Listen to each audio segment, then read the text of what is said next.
কাদাল ফকর ইয়াকুনা কুফরা। একটা মানুষ এসে রেস্টুরেন্টে বলল, কফি হাউসে বলল যে আমারে 3টা বার্গার দেন, 3 বোতল পানি দেন, 3টা কফি দেন। কফি ওই প্যাকেট করা যায়, আপনি ঘরে গিয়ে খাবেন, গরম থাকবে। এবং অর্ডার দেওয়ার পরে পেমেন্ট করে দিলেন 3টা কফি, 3টা পানি, 3টা বার্গার, এবং বললেন 2টা প্যাকেট করে দেন, আর 1টা কফি, 1টা পানি, 1টা বার্গার আপনি চ্যারিটির জন্য রাখি দেন। কিছুক্ষণ পরে একটা বুড়ো মানুষ আসছে, লাঠির উপর ভর্তি, বললো যে কোনো চ্যারিটি আছে না? আছে, বসেন আপনি, আপনার জন্য 1টা বার্গার আছে, 1 বোতল পানি আছে, 1টা কফি পাবেন। প্রতিটি মানুষ করার সময় চ্যারিটি দিয়ে যাচ্ছে। আমরা তো সেটা পারি, আমাদের পকেটে তো পয়সা আছে, আমরা একটু কম করে দিতে পারি, দুঃখী মানুষের পাশে দাঁড়াতে পারি, অভাবগ্রস্ত মানুষের পাশে দাঁড়াতে পারি, এটা আমরা করতে পারি। এবং নবী করিম সাল্লাল্লাহু আলাইহি ওয়াসাল্লাম বলেন, দুঃখী মানুষের পাশে যারা দাঁড়ায় তাদের জন্য জান্নাত ওয়াজিব। হযরত আয়েশা রাদিয়াল্লাহু তাআলা আনহাকে আল্লাহর রাসূল বলেন, ইয়া আয়েশা ইত্তাকিন নার বলো বিশেষজ্ঞ তামারাতিন, একটা খেজুরকে 2 ভাগ করে 2জনকে দাও, তারপরও একজন যাতনাকারী কিছু চায়, তাকে আমরা খালি হাতে ফেরত দেব। করিবিহিম আহিব্বিল মাসাকিন, দুঃখী মানুষের পাশে দাঁড়াও, দুঃখী মানুষকে ভালোবাসো। ইন্নাল্লাহা ইউকাররিবুকা ইয়াওমাল কিয়ামা, কিয়ামতের দিন আল্লাহ তোমারে ভালোবাসবেন। আমার দেওয়া পয়সায় যদি একটা মানুষ একটা লুঙ্গি পরে, আমি যদি দেখি আমার লুঙ্গি পরে সেইদের নামাজ পড়তে আসছে, এই আনন্দের জুড়ি নাই, এই আনন্দের জুড়ি মেলা ভাই। অতএব আসুন আমরা আমাদের ওয়াফি আমওয়ালিহিম হাক্কুম মালুম লিসাইল ওয়াল মাহরুম, ধনীদের সম্পদে গরিবের হক আছে।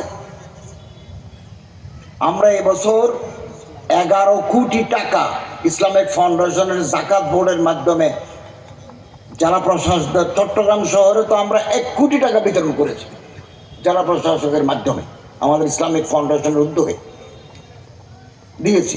এখন ঢাকাতে দেব, আমি সবচেয়ে বেশি যাকাত উঠে, সবচেয়ে কম উঠে নীলফামারী। গরিব দুঃখী মানুষকে দিচ্ছে, 100% দুঃখী মানুষকে আমরা দিচ্ছি। এছাড়া আমাদের মন্ত্রণালয়ের অধীনে ইসলামিক ফাউন্ডেশনের ব্যবস্থাপনায়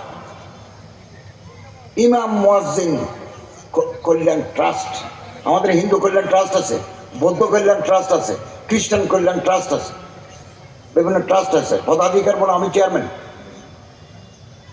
তো ইমাম মুয়াজ্জিন কল্যাণ ট্রাস্ট থেকে 30শে মার্চ পর্যন্ত 4 কোটি 11 লক্ষ টাকা আমরা ওই সমস্ত ইমাম যারা ইমামতির পাশাপাশি কোয়েল পাখির চাষ করতে চায়, খামার করতে চায়,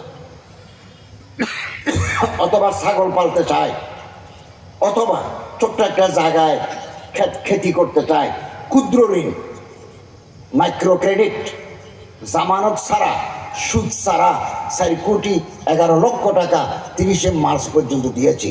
এখন আছে এপ্রিল, মে, জুন, 30শে জুন পর্যন্ত 3 মাস চলবে। আমরা আশা করতেছি এই 3 মাসের ভিতরে আরো 3 কোটি টাকা আমরা ইমাম মুয়াজ্জিনদেরকে দেব। সুদ দিতে হবে না, জামানত দিতে হবে না।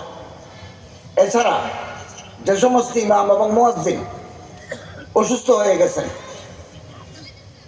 মরজুন হাবেস, শেখুন ফানি, অসুস্থ, রোগাক্রান্ত, তিনি যদি সেটা ইসলামিক ফাউন্ডেশন জেলা প্রশাসক মহোদয়ের মাধ্যমে, ইউনিয়নের মাধ্যমে কাগজপত্র দেন, আমরা ওনাদেরকে এককালীন সাহায্য করি, ফেরত দিতে হয় না।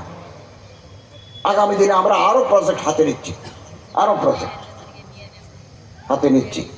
আমাদের ত্রুটি বিচ্যুতি হতে পারে, এই গভর্নমেন্টের ভুল হতে পারে, ত্রুটি হতে পারে, আপনারা আমাদেরকে সংশোধন করবেন, পরামর্শ দিবেন। ফেসবুকে লিখলে সমাধান হয় না। আপনি ফেসবুকে লিখলে একজনকে অপমানিত করতে পারেন, অসম্মানিত করতে পারেন, সমাধান হবে না। সমাধান হবে আমার মন্ত্রণালয়ে তো আমার সেক্রেটারি আছে 6 জন, 3 জন গভর্নমেন্টের, 3 জন প্রিভিলেজ স্টাফ। তো আপনারা আমাদেরকে জানাতে পারেন, লিখিতভাবে দিতে পারেন, আমি এদেশের মানুষ। আজকে ফেসবুকে একজনের একটা করছে, আমি বললাম তুমি ডকুমেন্ট দাও, অন্ধকারে ঢিল চলবে না, স্পেসিফিক বলো এই মানুষটার বিরুদ্ধে এই অভিযোগ, আমি দেখব। অমুক এই তমুক সেই, এটা তো মেলা কথা। এবং আসুন মানুষকে ভালোবাসি।